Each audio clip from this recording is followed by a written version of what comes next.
If I had to go back and choose my path again, oh, I'd choose wrestling every time.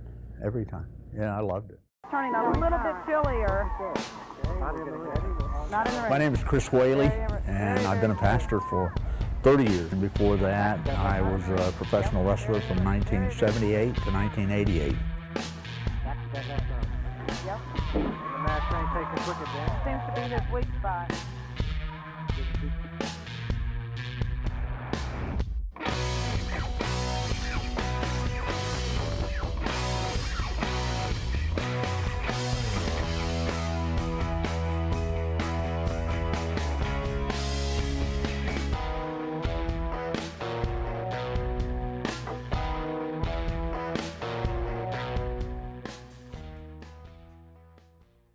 When I was a kid, I didn't get to participate in sports like a normal kid, you know, the baseball and football and all that kind of stuff.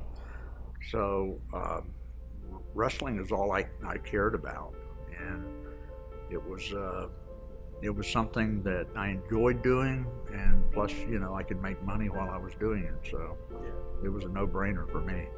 I was looking at the Tampa Tribune and saw wanted professional wrestlers, and I was in great shape at that time, and I took the paper over to my wife, and she was grading papers, and I said, honey, look at here, and she looked at the ad, and she read it. She was grading papers, and she looked at it, and she went, and just kept grading papers, you know, so, but she was supportive. It was kind of interesting because I would, you know, I'd come into church with black eyes and broken noses and bumps and bruises, and everybody said, what happened to you? And I said, well, I fell down. Which was the truth, you know. I fell down. I had a lot of help doing it, but I was wrestling. I wasn't hurting anybody, and I was helping my family, which is what I needed to do. I was at home. I was watching wrestling on TV, and a buddy of mine was working, and he worked under a hood or a mask, and the light went on, and that's when I said, hey, that's what I can do. So I changed my gimmick from working without a mask, and I started working under a mask, and I wrestled as the Saint. So I was wrestling a couple times a week, and the church didn't know it. Yes, he was. I understand he supported himself and his family through seminary. He was in Fort Worth, Texas. I was trained by the great Malenko. When I was growing up as a little boy, I saw this guy. Anybody that's been a wrestling fan for a long time will know who the great Malenko was.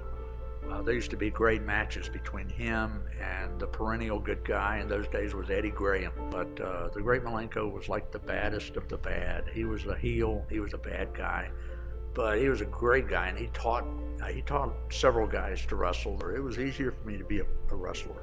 Why do you say that?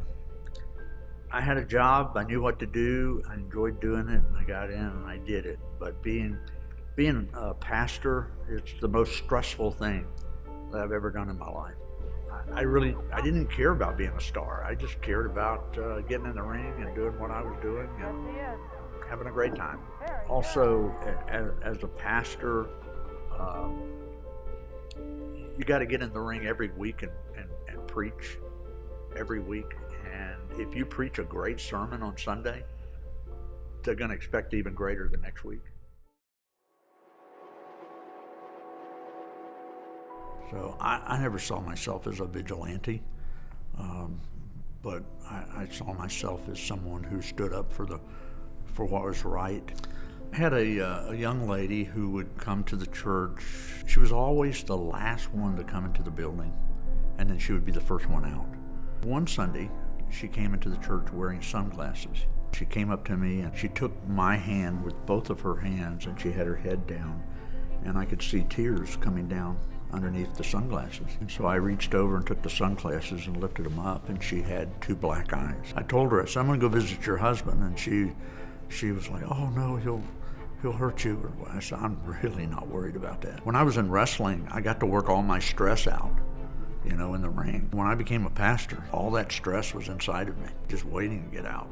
And so I looked at it as a great opportunity of stress relief. So I went to his house. I said, you know, I came to see how you would do against somebody who could fight back. Pretty easy thing to be a big guy and beat your wife.